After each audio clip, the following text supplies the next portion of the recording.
In real life, depending on the context, one could either be a hero or a villain. If a story uses a tragedy as its villain to bring to the fore the hero in everyone, then I guess I'd be mostly okay with it.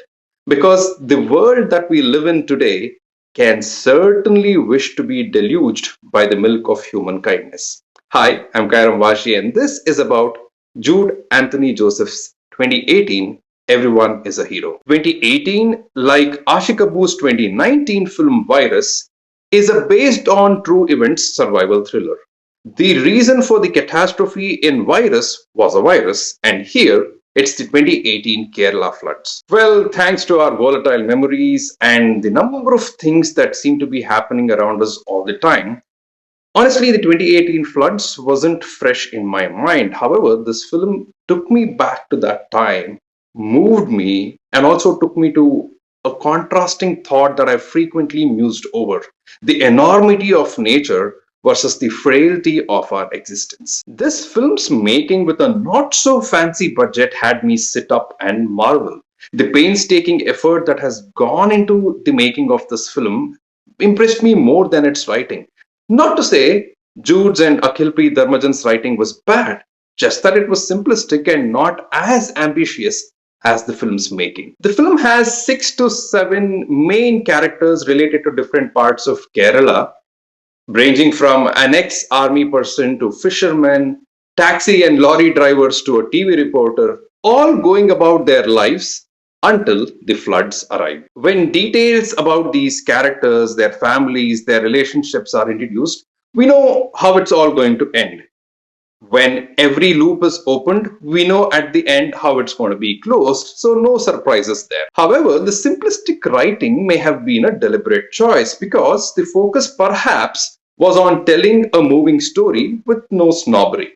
And with the regular beats, the writing does build the drama up well in service of what the film wants to achieve. Screen time parity for the different characters definitely doesn't seem to be the priority here. A couple of characters get way more time than the others, and they tend to keep frequently shifting from being a common man to a hero to a superhero. The film also touches upon different issues like the class divide, the Kerala Tamil Nadu water issue, career choices, and how they affect relationships. But again, just at the level which is sufficient enough to build the highlight moment in the journey of its characters. Don't expect this film to go too deep with these issues.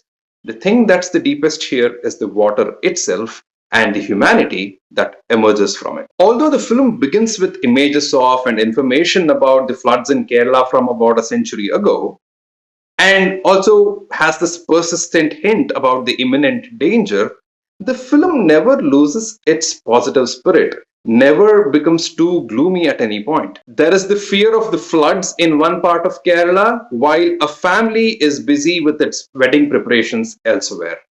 The fishing folk move to the flood relief camps as if it's an annual event, while a Polish vlogging couple land in Kerala elsewhere. A couple of songs, both which come in the first half, I suppose, help maintain this lighter mood.